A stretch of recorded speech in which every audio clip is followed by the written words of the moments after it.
Assalamualaikum warahmatullahi wabarakatuh. Perkenalkan, nama saya Muhajirin dengan NIM 2023-1238. Di sini saya akan menjelaskan materi teori ekonomi mikro dengan tema hukum permintaan. Apa sih itu hukum permintaan? Permintaan adalah sejumlah barang yang dibeli atau yang diminta pada suatu harga dan waktu tertentu.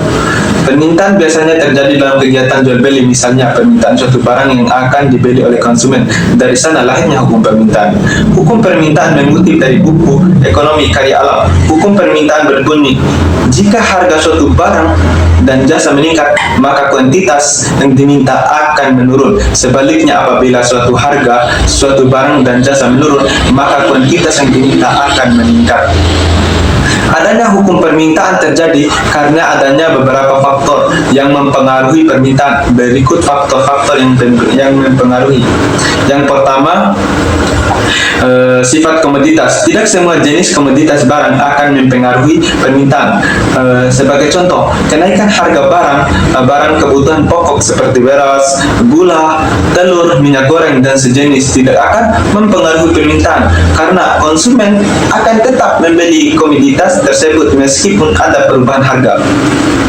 Yang kedua, tersediaan barang substitusi. Ketersediaan barang substitusi atau barang pengganti di pasar dengan harga wajar akan mempengaruhi permintaan. Misalnya, jika harga teh turun, maka orang akan membeli banyak teh daripada membeli kopi. Yang ketiga, barang dengan penggunaan berbeda. Barang yang dapat digunakan untuk berbagai keperluan akan mempengaruhi permintaan. Adanya kenaikan harga di suatu komoditas menyebabkan penurunan penggunaan komoditas. Misalnya, susu yang digunakan untuk membuat keju atau yogurt, namun saat harga susu mengalami kenaikan, maka susu akan digunakan hanya untuk diminum, tidak untuk digunakan dalam bentuk lain. 4. Pendapatan konsumen. Besarnya pendapatan konsumen yang mempengaruhi permintaan. Secara umum, kelompok yang berpenghasilan tinggi dan rendah permintaannya tidak elastis. Sementara itu, permintaan kelompok berpenghasilan menengah cenderung elastis. Yang kelima, tingkat harga komoditas yang harganya tinggi biasanya tidak menyebabkan perubahan pada permintaan. Namun, untuk barang-barang yang sifatnya primer seperti sedang ataupun pangan akan mengalami elastisitas permintaan.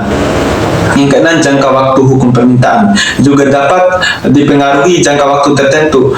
Jika jangka waktunya lebih pendek, maka tidak elastis. Jika jangka waktunya panjang, maka permintaannya akan elastis. Yang ketujuh, selera konsumen. Dalam faktor permintaan ini, semakin tinggi selera konsumen mengenai sebuah barang, semakin tinggi pula permintaan dari barang tersebut. Itulah dari faktor permintaan. Selanjutnya, sifat hukum permintaan. Sifat hukum permintaan merupakan cerminan perilaku konsumen yang paling sederhana, utamanya soal bagaimana sikap konsumen dalam menghadapi perubahan harga komoditas. Menurut Nurgahini Susanti Wisnujati dalam buku Dasar Ilmu Ekonomi, sifat hukum permintaan akan selalu berhubungan dengan harga. Mengapa demikian? Karena kenaikan harga akan mempengaruhi sikap konsumen dalam membeli barang ataupun menggunakan jasa. Ketika harga komoditas naik, konsumen akan berupaya mencari barang pengganti. Akibatnya, pendapatan produsen menurun. Salah satu contoh hukum permintaan adalah bagaimana tren pemakaian mempengaruhi permintaan konsumen terhadap produk pemakaian tertentu. Ketika permintaan jumlah pemakaiannya banyak, produsen akan menurunkan harga dan menambah jumlah barang. Sebaliknya, jika permintaannya sedikit, produsen akan mengurangi jumlah ketersediaan produk pemakaian tersebut. Adapun jenis-jenis permintaan. Yang pertama, permintaan absolut. Permintaan absolut adalah permintaan atas barang atau jasa yang tidak diiringi dengan kemampuan untuk membeli. Artinya, masyarakat hanya bisa berangan-angan untuk memiliki suatu barang atau jasa. Contohnya, Daniel ingin membeli kursi gaming yang harganya sebesar 5 juta rupiah, sedangkan ia hanya memiliki uang sebesar 1 juta rupiah. Yang kedua, permintaan potensial. Permintaan potensial adalah permintaan atas suatu barang atau jasa yang didukung dengan kemampuan daya beli. Namun pembelian atas barang atau jasa tersebut masih berupaya rencana membeli karena masih menimbang-nimbang Contohnya, Rahmat berencana membeli sepasang sepatu dengan kisaran harga Rp2.500.000, namun ia masih belum memutuskan sepatu merek apa yang akan dibeli.